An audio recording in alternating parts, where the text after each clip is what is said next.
Hello, critics, non-critics, and friends. Welcome to the Film Optix podcast, where we take a glance into blockbusters, indie films, and everything in between.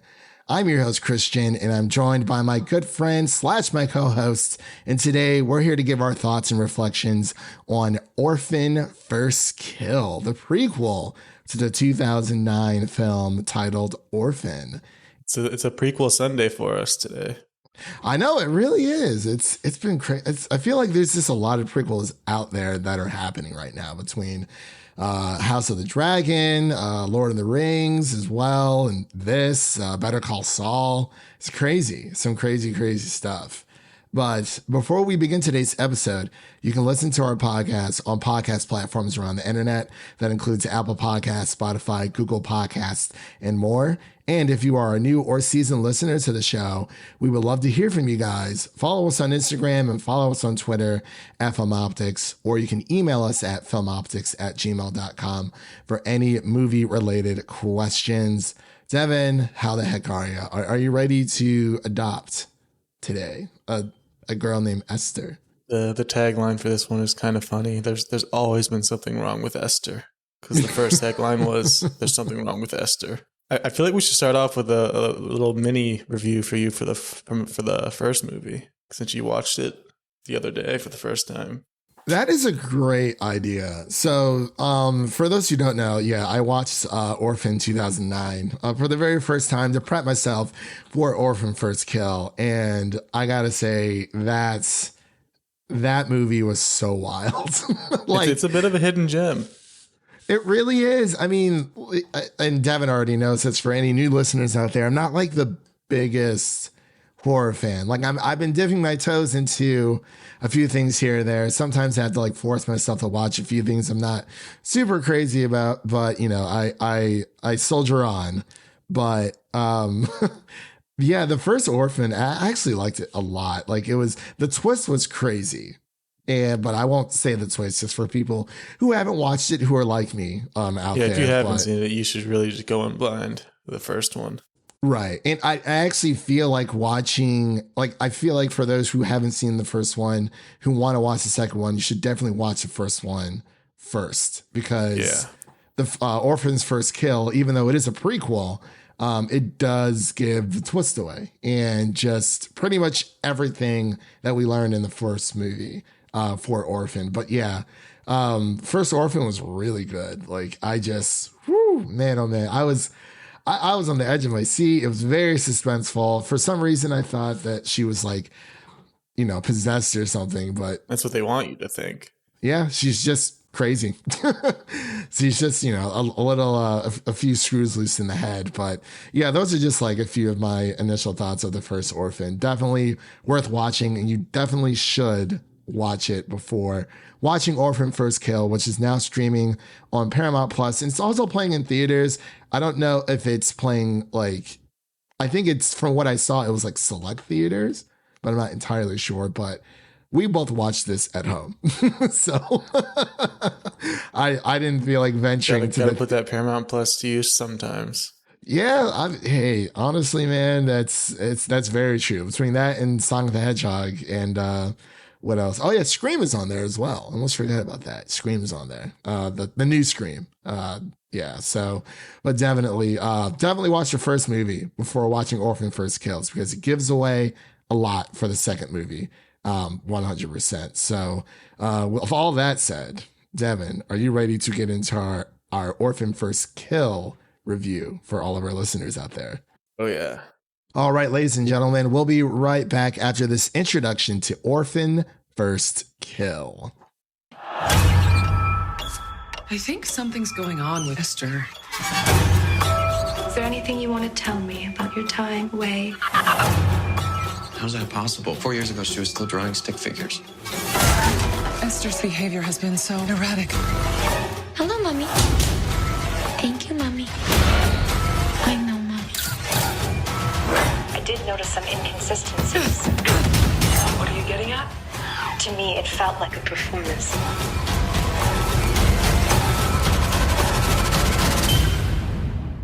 If you're not Esther, who are you?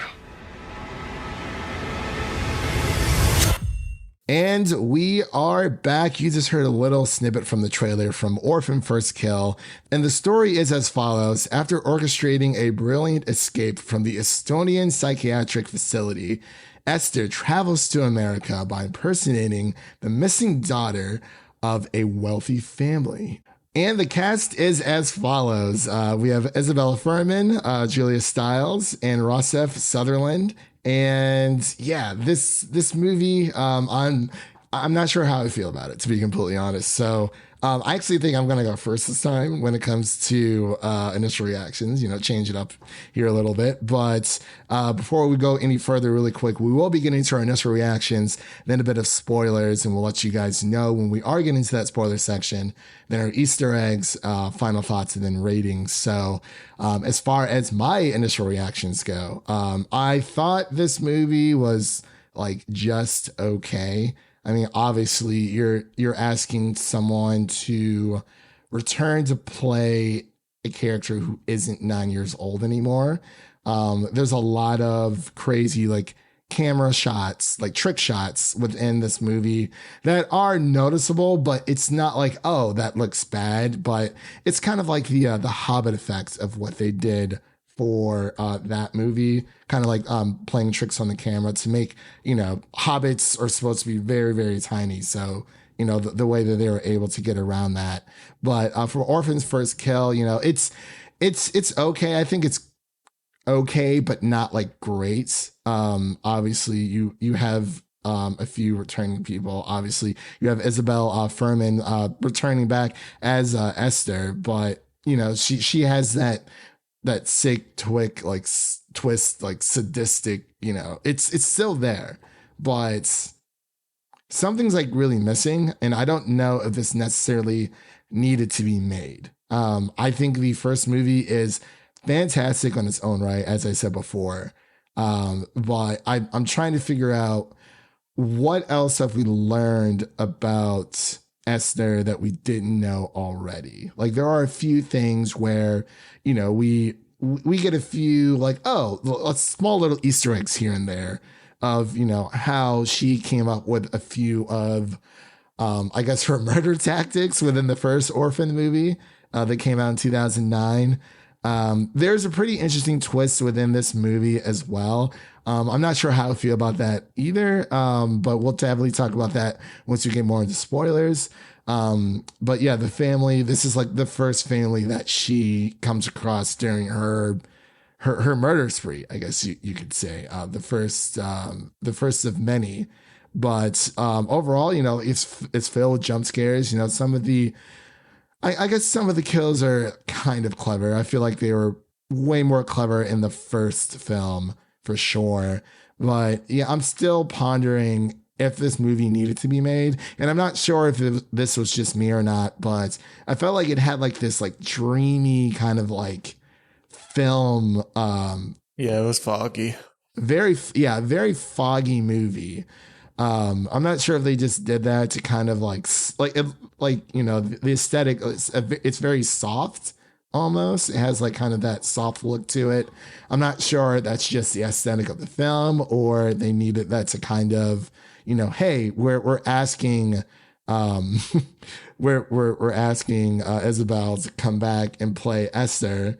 And I believe she's about 25, 26 right now. It's okay. I mean, I love her work. She was in the Hunger Games for a brief moment. She did some really great stuff there. But other than that, I haven't really been following her all that much. But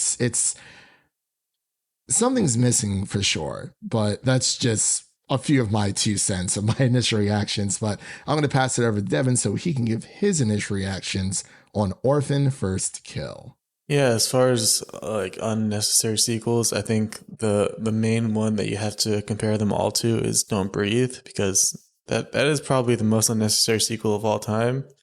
And I think this one is definitely a big step up from that, just because they did a really good job of setting up characters that go against Esther that are actually interesting and you actually might dislike in comparison to Don't Breathe 2, where they try to make... Imagine if this movie tried to make Esther a hero, which they definitely didn't, but that's what Don't Breathe 2 did. And That was just insane. But this is definitely a step up from that. I do agree that there's definitely some flaws here, but I think the twist definitely was a saving grace for me, because I was starting to lose interest, and then the twist comes along and it's like, okay, there's something here. There's something to follow along with and something to be intrigued about. But yeah, overall, it was definitely all right. Definitely had some issues. Had another miraculous escape. It seems like a theme recently, miraculous prison escapes. Like, this one was just comically funny, how easy it was. Of course, the description says it was brilliant. That's in heavy quotations there. I mean, I guess she was smart to try it, but a lot happened that made it look way too easy. But other than that, not many kills. But it's very interesting that she's playing a 9-year-old now, and she was a 9-year-old back then playing an adult, and just kind of reversed. Very interesting dynamic there. Yeah. I mean, don't get me wrong. Like, she definitely has like a baby face. Like, I think Isabelle has definitely like that big baby face vibes. But I do agree when, I will say I was losing a little bit of interest here, but that twist did make it more interesting, because I was like, oh, that is something that I didn't really see coming, like, at all. It's something new, unlike Don't Breathe. Right. Yeah. And like, obviously with, like you said, with Don't Breathe, what do they call it? An anti-villain? I was like, I don't really know what that means, but yeah, they definitely don't try to, there's no like redeeming qualities for Esther. She's just a psychopath. But they still do somewhat a good job of making you root for her in this movie, because they set up other interesting characters that might not be so great themselves. Yeah, exactly. There are a lot of, black sheep within this herd. And of course, before Orphan First Kill, this movie does take place, I think, 3 years before the events of the first Orphan movie, because I believe it's weird that I'm saying this, but Esther in Orphan 2009 was like 33 years old. In this movie, she's like 30. But apparently this is like an actual condition, but it's like, it is so weird. Yeah, it's really interesting if you do any research, because it is based on true stories. There are stories of like these like grown adults that have faked being like missing children in the past, and they actually like move in with the family and try to get away with it as long as they can. There's some really interesting documentaries about it, but it's crazy that people go to these distances just to try to change up their life. Yeah. Yeah, that is very true. And obviously it is very, it's very apparent here that I guess we never really get we know that she comes from, this asylum, like this Arkham Asylum type place, but we don't know why she is the way she is. She kind of just is, but that's what kind of makes it interesting for her character. Like, we don't, like, I thought this was going to be more of like the backstory as to why or how she became the way she is, but it's really just, a few years before the events of the first Orphan, and, she just miraculously gets out of like innocence. Stop right there. So before I go any further, I do apologize. We're about to get into our spoiler section. So that is your first spoiler warning for Orphan First Kill. Again, that is your second spoiler warning for Orphan First Kill. So if you haven't seen it yet, definitely I would recommend watching this at home. I would not spend money to see this in a theater. I mean, it pains me to say that, but I just wouldn't. Not for this movie, unless you're conveniently by a movie theater by the time you're listening to this podcast, and it's like, man, they're playing Orphan First Kill today, let's go check it out, kind of thing. But so yeah, now we're in our spoiler section. I guess the big spoiler of this entire movie is that the big plot twist is that she moves in with this family whose daughter has been missing for a while. And she kind of looks like the person for sure, but you kind of find out that the mother and the brother kind of like killed their own, kin. accidentally almost. We didn't really see it play out. But they're not good people, and they're very rich, and they use their power and wealth and influence to get away with something like that, and they plan on doing it more in the future. But I feel like none of this movie works at all if they didn't get somebody like Julia Stiles to play the mother, because someone had to be able to pull off that heel turn like that, and I think she did a great job. Just having an established actress be able to play that role, I think that was very, very important for this movie. Kind of like in the first one where the two parents were like really good actors. Even back then, like they weren't like as big, but Vera Farmiga has always been a great actress. And that's why the first movie works so well, because you get these established actors that kind of can help move the story along. Yeah, I definitely agree with you there. I mean, there are a lot of aspects of this movie that I really did enjoy. I think the character development, or having those characters with this like big dark secret, really did change the game, for sure. Yeah, and like I mentioned before, they did a good job of actually making you root for Esther in this one. Like, yeah, because Trisha and Gunner, oh my God, Gunner was awful. I was so happy when he died. Yeah, they should have named him Fencer because he's such a cool guy in his fencing gear. He's gunning to go fencing. I don't know, but yeah, he's like some like champion, like junior champion or something like that of fencing. Which I was like, okay, cool, but like, I mean, it didn't really do anything for his character. I mean, I guess he pulled out like a half broken fencing stick. It just adds to his douche bravado. Yeah, for sure. That was funny. But yeah, for the twist, I did enjoy how, I mean, again, it's kind of like within the first movie, you see how Esther's able to manipulate these characters in a well-crafted way. I mean, it kind of works here. It's kind of like a cat and mouse game in this one between the her and the brother and mother, kind of going back and forth. There's a scene where there's a rat or a mouse, and there's a milkshake / smoothie, and that was pretty good, Esther. You got her on that one. That is very comparable to what happened when she picked the flowers in the first movie. I was like, oh, no, but yeah, that really shocked me for sure. That definitely did. Yeah, I guess we could just talk about the kills really quick. So, I mean, the way that she was able to, like I said before, her escape from the Institute it just seemed way too easy. She seduces a guard, which, I mean, sure, that could happen, but he's closing his eyes the whole time. Like, it's way too easy. And then she gets out of her room and then makes it to the front door, and there's a giant guard. And then she just sicks this weird, crazy, sadistic hallway monitor female that's also a part of the ward, and she just overpowers this giant guard somehow because she wants a piece of candy. She really wanted that candy. But it was I did like how they were able to do like the camera shots, because obviously she is taller now.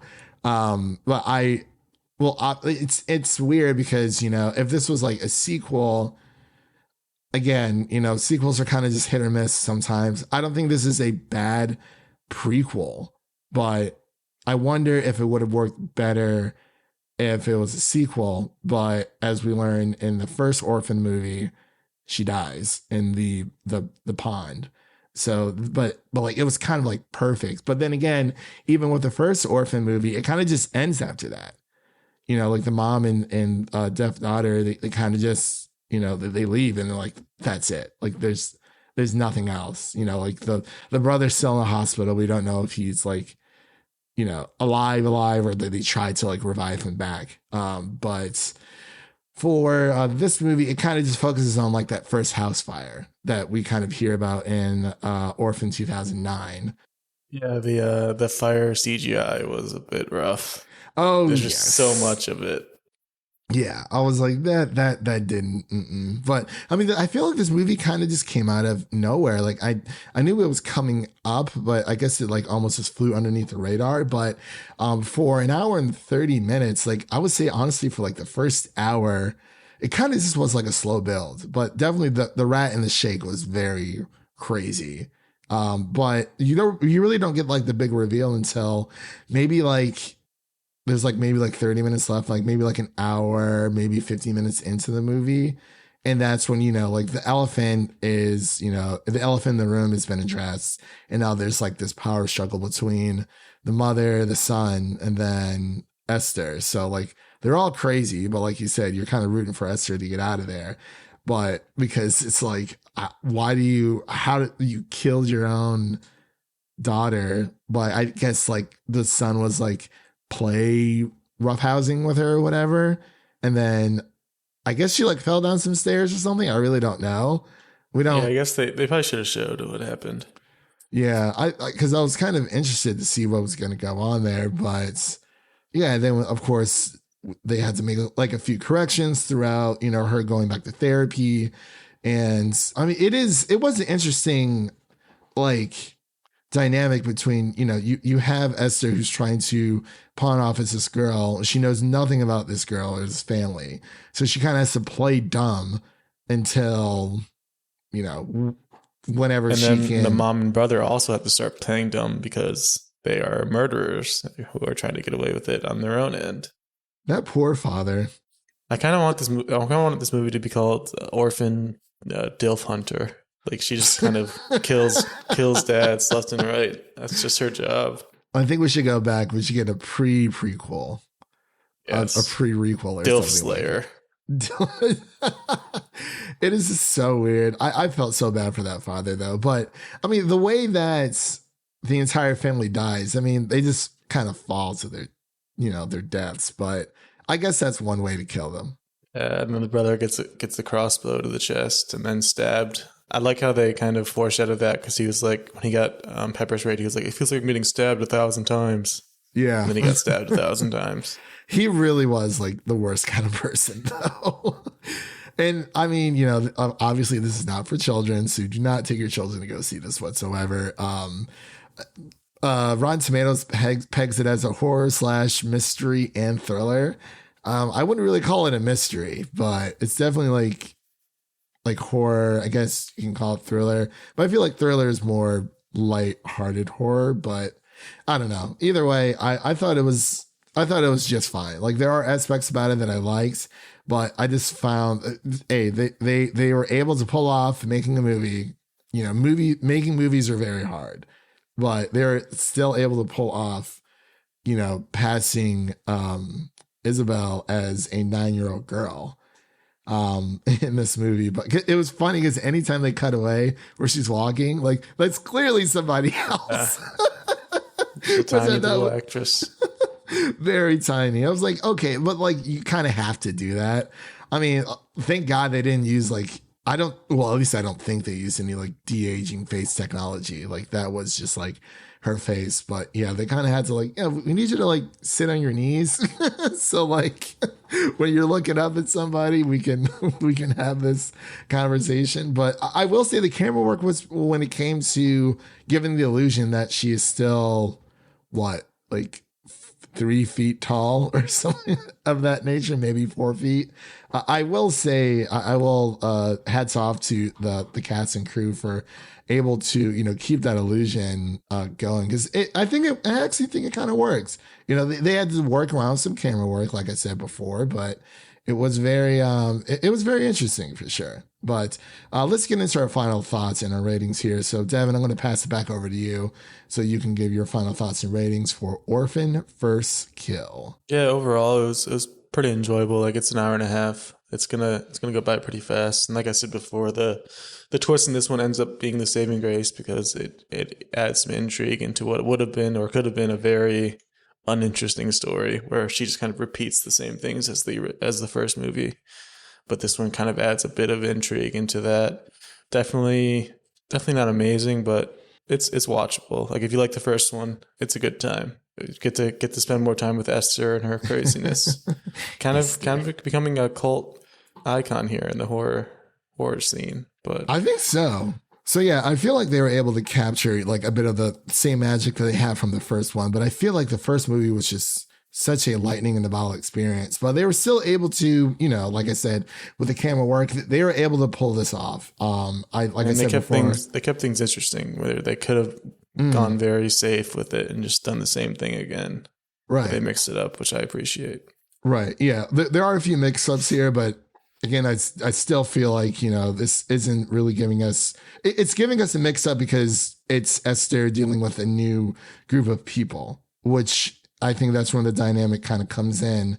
But if it was kind of like, oh, you know, we're going to have like kind of the same similar characters here or there, but, you know, it's going to be more or less the same as the first movie, I don't think it would have worked. But with her interacting with a different family, you know, and kind of getting her start, I guess you could say, of her escapes, I think that's the interesting part. But I feel like this movie also didn't really tell us or show us anything new that we didn't already know already. Like, you know, we got a few Easter eggs with the painting, you know, with the black light switching on and off to reveal like a different, you know, canvas or different painting with on the same canvas. You know, and I mean, she seems to just always had her scars there. But you know, she kind of gets into those classic, you know, choker and bands, all together, those black ones. And then she just has a Bible with her, which I guess it's just her Bible. There's nothing really like, I mean, there's pictures. There's like a picture in there for this one, but versus the first movie. But yeah, overall, I thought it was okay. I would probably give this one just like a solid 70. This all around, like it's not terrible. Definitely not the worst horror movie of the year as we've witnessed already. But yeah, overall, I think it is definitely watchable. I will agree with you on that. Yeah, I'm right there with you. I'm sitting at like a 67. There are definitely parts where it kind of feels like a Lifetime movie. The beginning is rough, and then the end is kind of rough with all the CGI fire. But other than that, I'm glad they differentiated themselves from the sequel enough to keep things interesting. Yeah, I definitely agree with you there. It definitely watch it if you've watched the first one. If you haven't watched the first one, I encourage you to watch the first one before you dive into the second one, because I think you'll have a better time. And I'm really glad that I watched the first one before diving into the second one, because I would have been lost. And it kind of would have sucked. You know, this is one of those prequels where it's like, it is a prequel, but you need to watch the first movie in order to understand the second movie. Or it's, you know, it doesn't have that lasting effects if you're just watching this, but I kind of hate it when that happens, because like it just feels like it's a sequel at that point, even though it's a prequel. So, but yeah, that pretty much concludes our review of Orphan First Kill. And if you've liked what you heard on today's episode, please subscribe to our podcast on your favorite podcast platform of choice, and make sure to share an episode of our podcast with a friend, whether it be your mother, your brother, your lover, whoever it may be. Make sure to share an episode of the Film Optix podcast with a movie lover in need. And really quick, coming up on our show, or actually what's out now, we have our Bodies review that we reviewed a few days ago, as well as our The Sandman review that is up on the podcast. And by the time this is out, our Game of Thrones House of the Dragon, aka Game of Thrones Hot D, episode 1 review will be dropping. That is completely spoiler free, so anyone can listen to it. We're just giving our 2 cents, you know, our initial reactions on the first episode. So we'll definitely be covering that weekly for you guys, as well as She-Hulk episode 2 that will be dropping this coming Friday, August 26th. Yeah, August 26th. Man, we're almost done with August. This is so crazy. And definitely keep a lookout for our Rogue One, the Star Wars story series revisited as we gear for Andor. Definitely follow us on Film Optix over on Twitter. Again, that's Optix with an X for all these updates. There's a lot to keep up with because we're kind of on their schedule. But yeah, that's the way the cookie crumbles. So we'll see you guys later on, and we hope you guys have a wonderful day. And that's a wrap for today. Thank you all for listening. And if you enjoy the show, leave us a 5-star rating and review on Apple Podcasts and Spotify. And follow us on Twitter and Instagram to stay in the know. That was Devin. My name is Christian. We'll see you guys in the next one.